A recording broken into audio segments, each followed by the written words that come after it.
এই মানসিকতা নিয়ে কিভাবে জিতবে বাংলাদেশ ভিলিয়ার্সের ক্ষোভ।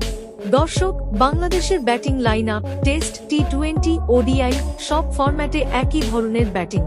বাংলাদেশ ক্রিকেট মানেই এখন ব্যাটিং ব্যর্থতা। এমন এক ম্যাচে যেখানে 100 বল খেলে 50 রান করলেই ম্যাচ জেতা সম্ভব ছিল, কিন্তু সেখানে ব্যাটসম্যানরা সবাই যেন খেলতে নেমেছিল টি-20। এরপর একে একে সবাই শেষ, অল আউট বাংলাদেশ। এমন অবস্থায় লাইভে এসে বিস্ময় প্রকাশ করলেন বিশ্বের অন্যতম বিধ্বংসী batsman AB de Villiers.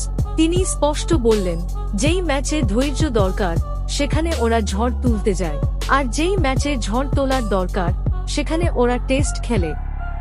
D ভিলিয়ার্সের কথায় একটাই বার্তা, এই মানসিকতা বদলাতে না পারলে বাংলাদেশ ক্রিকেটে উন্নতি অসম্ভব। তোমার মতে কি এবিডি ভুল বলেছে? কমেন্টে জানাও তোমার মতামত।